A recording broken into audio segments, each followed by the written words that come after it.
and welcome to the 184th episode of Gaming Talk. On this episode, I'm going to be discussing and giving my thoughts on the Nintendo DS version of LEGO Rock Band. Now, before I do, I want to say that the footage in this one is not mine because I own the physical copy of this game. I've played it on my 3DS, which I cannot record from. And yes, I have tried playing this game on a Nintendo DS emulator, Desmume, but oh my god, the frame rate abso-fucking-lutely tanked trying to play LEGO Rock Band on it. It was awful, and I tried everything to get the frame rate to be better, but nothing worked. It's stupid, but it is what it is. So, let's get into this. I actually remember when this game came out, this was honestly not something I could have saw coming back in the height of the Guitar Hero and Rock Band days, and I never thought I'd see a game like this with the LEGO stamp on it, but they did it, and it's pretty cool. What makes it LEGO is a few things. The first is that the notes are all like 1x2 LEGO bricks of the standard green, red, yellow, and blue color notes. And this game functions very much like Rock Band Unplugged does on the PSP, and of course the Nintendo DS version of Rock Band 3, which I also have and will probably eventually talk about on here.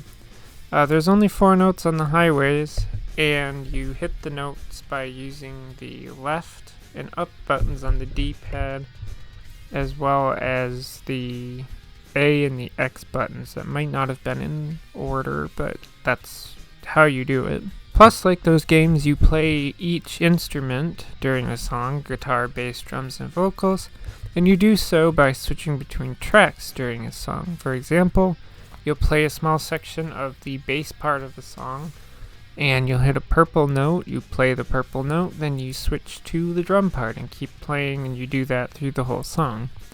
Honestly, I definitely think it's one of those easy to learn, hard to master things, because on higher difficulties, playing songs is not easy. Which I know sounds obvious, probably. Yes, this game does have very challenging songs. Even this version does. Now, since this is the Nintendo DS version, there are some things that you will have to expect. The first is that graphically, it's not the best. I mean, for a DS game, not that bad if you ask me, but I have seen better even from other Nintendo DS games. The other thing is that the set list for this version of this game is a lot less than the console counterpart. The console version of LEGO Rock Band, which was on, PS3, Xbox 360, and the Wii, has a total of 45 songs, while the DS version has 25 songs. Now, everyone obviously has different tastes in music, but this game really only has a handful of songs that I like. There's also some very strange song choices like Kung Fu Fighting by Carl Douglas with a Ghostbusters theme by Ray Parker Jr. I know it's a LEGO themed music game, but I feel like this game was in dire need of such heavier songs. But that's just me. Now, the major mode in this game is Tour Mode. When you enter Tour Mode, you first create a band name, and you customize your bandmates, who are all LEGO minifigures, as much as you can, since your funds are limited once you start the game. After that, you are met with a menu where you can start or continue the tour, go to the stage, the rock shop, the office, or the lounge. The lounge is where you can either redecorate your band's hangout space or watch TV. When you customize your den, you can change the couch, coffee table, water feature, hanging item, miscellaneous item, jukebox, and sign. You have 5 couch options, 4 coffee table options, 4 water feature options, 5 hanging item options, 10 miscellaneous item options, 3 jukebox options, and 3 sign options. It's options, but it's really not that many options when you really think about it. You unlock more options as you progress through the tour, of course. The watch TV thing is just a spot to watch cutscenes and stuff, nothing really crazy there. The office is the place where you can hire staff, check the details of your band, or you can start everything over if you want to. When it comes to hiring staff, you have 10 options, and each option comes with a bonus of 2 varieties. So the street team will do 2% bonus to fans, the unpaid intern will do 2% bonus to studs, stylist 4% bonus to fans, promoter 4% bonus to studs, so on and so forth till you hit the top sound engineer, which is 10% bonus to fans, and the top producer 10% bonus to studs. The best thing is that once you have all of these unlocked, you can have all of them active at the same time, giving you a whopping 30% bonus to both fans and studs, which is the money. And that's really nice. Your band details tell you interesting things. On the top screen, it shows you your top 5 best songs, the ones that, you got the highest scores on. On the bottom screen, you see your total score across all of your tour, as well as the total number of studs, stars, and fans you've acquired throughout your whole tour. You can also change your band name there if you really want to. Next we have the Rock Shop. This is pretty self-explanatory, but this is where you can outfit your band members. Options include swapping costumes, hats and hair, heads, tops, legs, and instruments to that specific band member. Each of the clothing options have a color option, but the instruments do not, and that would have been kind of cool if you could change the color of the instrument, but not really that important.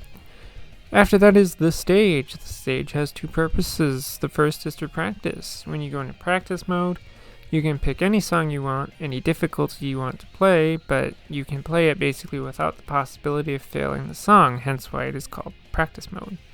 So for example, if Europe's The Final Countdown is giving you trouble on hard, you just go into practice mode, select The Final Countdown on hard, and you can practice it until you feel comfortable enough to play it in tour or quick play. The other thing here in the stage is training. This is where you can practice the basic gameplay mechanics.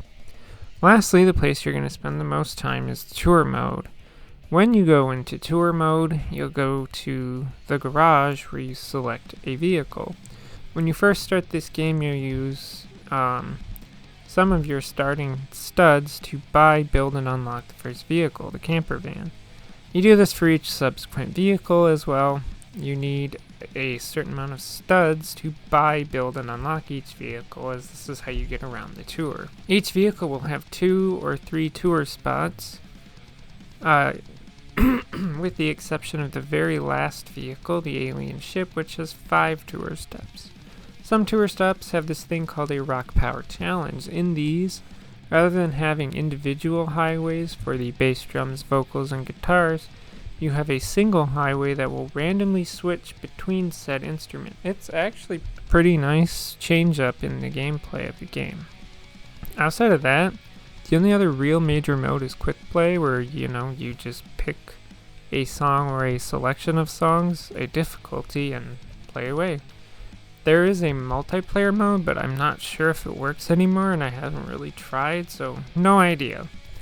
For a DS game, LEGO Rock Band is actually a pretty decent game. Sure, it doesn't have the best graphics, but it definitely doesn't have the worst either. I would also recommend playing this game with headphones, though the sound coming from the system itself isn't bad. It's just better with headphones. It still isn't the best with headphones. The songs do still sound a little on the crunchy side, but plus, it's kind of fun to have a Rock Band game on the go if you ask me.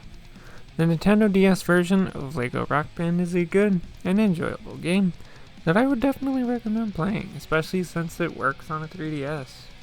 But that's going to do it for this episode, so if you like this kind of content, feel free to subscribe. Thank you for listening, and goodbye.